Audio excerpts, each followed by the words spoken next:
we're going to show you in the most massive way how these systems work and work without your intervention.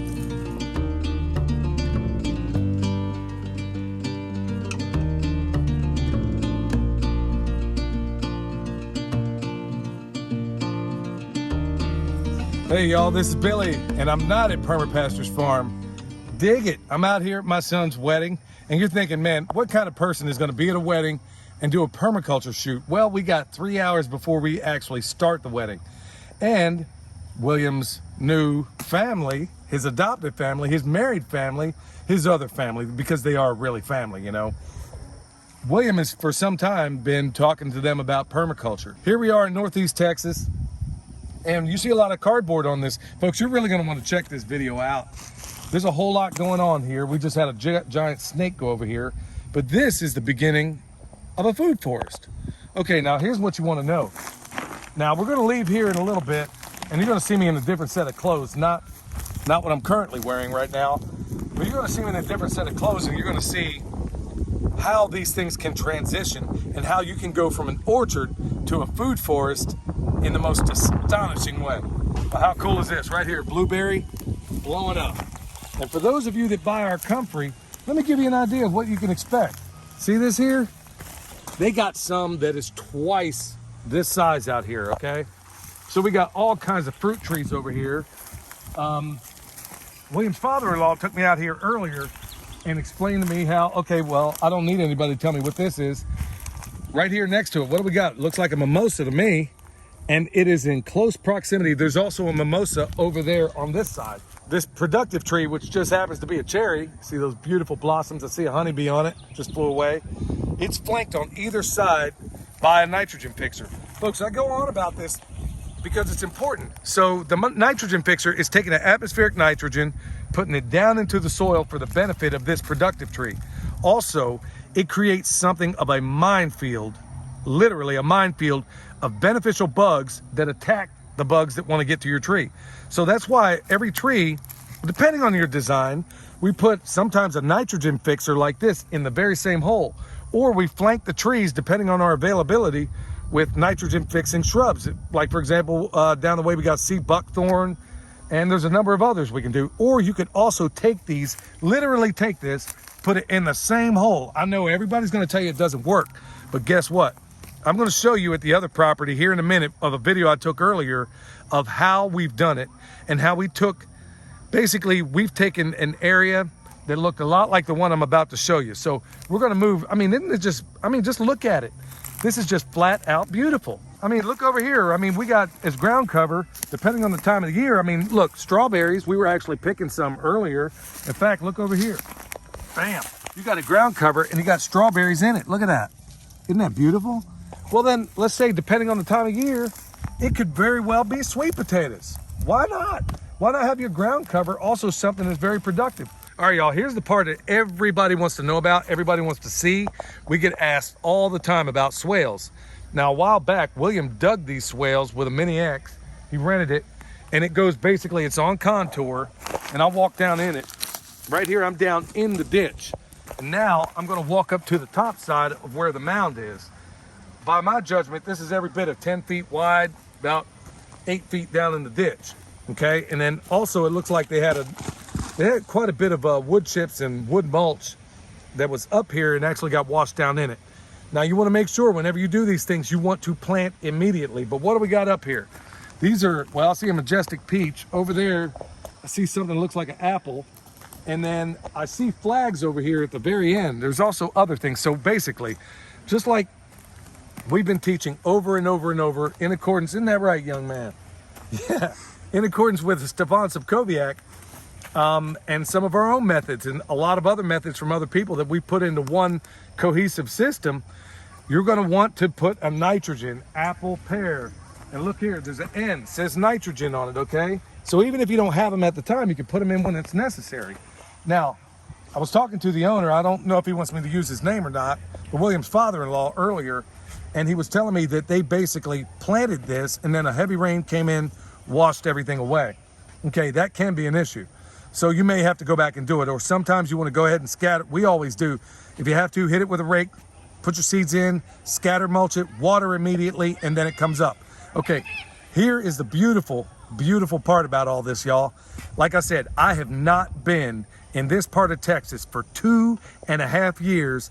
Now we're going to take you over. We're going to show you just how successful these things can be.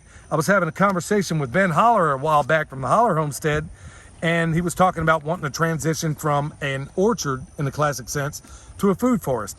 That's exactly what I'm going to show you at our old property, where we literally started off with the very same thing you see right now. It has been unattended for over 2.5 years. No water, no nothing. We're going to show you in the most massive way how these systems work and work without your intervention. So where we are right now, William, by the time you see this, William will already be married to his new wonderful bride, and we will have gained a daughter. So congratulations us. Yay! Okay, but where we are is in Texas at our old property, okay? And I want to point out to y'all how robust these permaculture systems are when you put them in. What you see back here, if you look at some of our earliest videos, we put in swales. Here's the mound, like right here, okay? So all along on top of this mound, and we'll try to show you as much as we can, are everything that we have been teaching in the modern. Everything you see us doing now is what we've already done many times before. Look at it. Folks, we haven't been here. I know to the regular eye, well, I'll point it out what's going on here, but to the regular eye, you may be thinking disorder. No, what you don't realize is that in this area, in this part of Texas, you go through long periods of drought, and then you'll get all of your rain at one time in a year. So here's the beauty about these systems. Right down here, and you can barely see it, is a swale. We have not been on this property for 2.5 years, y'all. Nobody has been here. But look, without maintenance, without any kind of maintenance, look at what we have here. On the top of this swale, there's a ditch right here. Here's the mound where my foot is. At the very end, we got a black locust. There's some comfrey. We put this system in. Basically, it started off as an orchard. It is now a food forest. It doesn't need any intervention at this point. We have not been here. Nobody has looked after this. Nobody's watered. Nobody's done anything. But here it is. You got a black locust kicking right here. Let's go on down a little bit. Oh, we got a little mimosa popping up out of the side. Come on this way, Michelle. Okay. As we get a little further along, oh my goodness, am I looking at a fig? I thought I saw a fig right there. Yeah. Look at this, y'all. Check out this food forest. We got a fig kicking up here. And like I said, zero human intervention. We basically built the structure, put it in, walked away, and then we're off and kicking. Now we got another mimosa coming out of this mound. Over here, a productive tree, and I can't tell what it is, but it is doing unbelievably. And you can see where I was starting the expellier on these, and you can see where the socks are still attached to the branches. Let's go on down. What else do we have? Now, remember, y'all, to the untrained eye, what you think you're seeing is disorder. No, we are replicating nature. We're doing all that stuff. We got another black locust over here. Now we have another productive tree. This here is an apple. Look at that. And then right in the same doggone hole, what do you have? You have a black locust coming up out of the same doggone mulch ring. This stuff works, y'all. There's zero interaction. In fact, if I wanted to bring this back into balance, if I wanted to really, really kick this thing off in a massive way, all I would have to do, it would probably, for this, I'd say 60 foot of swale that we have right here, I am not kidding when I say with about 30 minutes, I could honestly have this thing back into absolute perfect balance. If I did nothing, it's still going to be extraordinary. It really is, y'all. And then, by the way, here it is. We'll just keep on going. We got a peach over here. Zero human interaction, y'all. This is permaculture in action. How beautiful is that? Here it is. We got a mimosa coming up over here. Everything that everybody's telling you, you don't do. And look at this. You're seeing, come in and close and look at this peach, Michelle. This is zero interaction, y'all. For 3 years, look at that. We got little peaches coming up off of there. It's doing great. So what is going on? Let's just talk about it. And then we got comfrey coming up out of the ground. We got all this stuff going. Zero human interaction, y'all. How cool is that? It shows you this is a mature version of how these things work and how they can be put in the You can do extraordinary stuff, y'all, if we just replicate nature. That's all we have to do. And frankly, it's, I mean, yeah, you know, we haven't been there for a while. We got a couple of trailers over here that probably need some attention. We got a big shipping container back here. We even got our old sheep tractor that you probably saw us use back in the old day. This is the old sheep tractor sitting here. But look, I mean, this is our backup place. I mean, this is a place that, frankly, y'all, it is astonishing and a joy to come back here. And then I see another swale over here. All the trees are doing exactly what they would. But y'all also think about this in a practical sense, in a preparedness sense. Remember what I told you before. If you just look up and down here, Michelle, pan the camera like back and forth so they can see the whole thing. If you look up and down here, an average passerby would never even realize that this place is an absolutely productive food producing system. There's blueberries all throughout here. There's one right there doing fantastic. I know it's hard to see a lot of this on the camera. Blackberries over there. And then all up and down here, y'all, we have absolutely everything you need to maintain a food forest. So anybody, like I said, the average passerby has zero idea that there is a productive food producing system all throughout this place. Over there, we got like 1, 2, 3, 4 more swales down there. We got another pond. It's all in one space, and it's a beautiful, beautiful thing to see unfold. Like I said, to the average eye, you're thinking, oh, I need to go out here and do all this to my trees. Look at this. This is zero intervention for almost 3 years, y'all. So, wow. I mean, this is really, really something. All right, y'all. So here's another swale entirely. Okay, what do we got coming up out of there? Here's a mimosa. Now, in the regular world, I would coppice it down low because look what's next to it. Zero intervention, y'all. This thing was tiny as all get out, but look at this fig.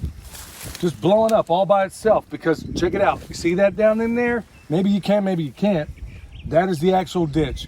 So it rains, and in those periods of drought where we don't get anything for months at a time, everything in here is absolutely flourishing, y'all. Over there, apple tree blowing up. I'm pretty sure that was the iron shimmer.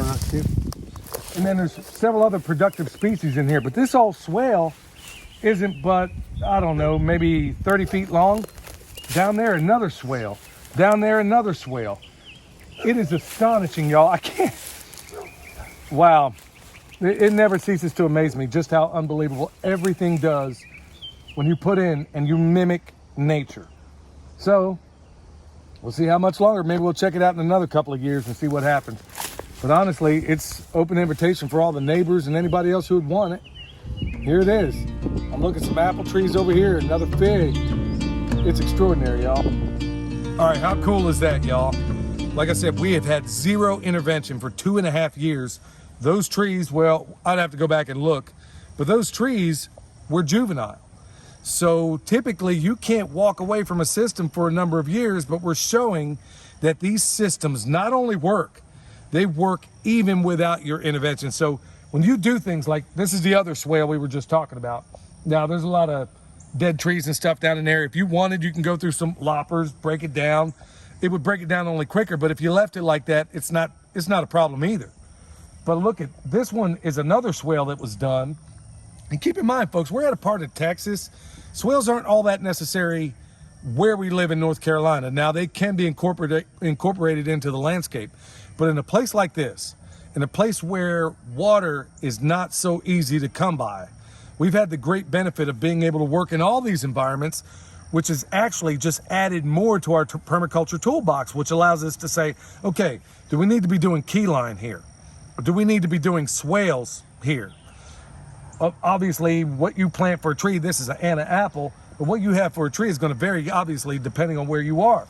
Everybody wants to put swales out there, but does it make sense? Is your gradient too much? Does it at all make sense? Well, the beauty about this is that over here you have a swale, and this is in accordance to one of the designs we do.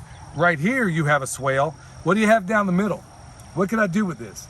You could do alley cropping. You could do even a quasi silvopasture when this stuff grows up, like it did on the other side of on the property I just showed you. Now you have so many different options here, but folks, do not overlook the opportunity to make something that you pull yourself out of. I just literally left a property where there are peaches on the trees, where there are apples flourishing. I mean, they're not kicking yet, but you get the point. Figs are kicking. I mean, all this stuff is happening and it all works. Now, do you want to have a little more interaction with your environment? Yes. Here, there's so much that's happening. There's clover all over here. He told me, William's father-in-law told me that there is a ton of clover that he planted in here. Well, sometimes rain's going to come, it's going to wash it away. Sometimes it means you're going to reseed. That's what it means. So at the end of the day, go through, put your stuff out there, lay it out. It's not going to be in a straight line. As you can see, it almost looks like the snake that I just about stepped on about 5 minutes ago. So if at the end of the day, this works for you folks, use it. If you are in an area where swales don't make sense, then don't use it. If you're in a steep gradient where you want to try another method, work with that. But folks, at the end of the day, what I really, really, really want to point out is this is a beautiful, sublime design science. This is why when I say permaculture is my passion, it is because it works like nothing else. It's a fantastic toolbox that you can make work for you. Well, y'all, like I said, I can't imagine another time you're ever going to see me dressed like this. Or William on the other side with a pocket watch, for crying out loud. Yeah. So anyway, y'all, this is, as a dad, it gives me an enormous amount of joy. Knowing that, you know, raise up a child in the way he should go, and when he is old, he will not depart from it. It's a blessing. So if you need anything, y'all, comfrey, bone sauce, anything we sell, you need consultations, check us out. If you need anything else, y'all, chicken processing video, check out the description. You need a EMP shield. Who doesn't need one of those these days? We also got that in the description. Till next time, this is Billy from Perma Pastures Farm. Well, I'm at another farm today, but you know what I always say, permaculture is my passion. We'll see you next time.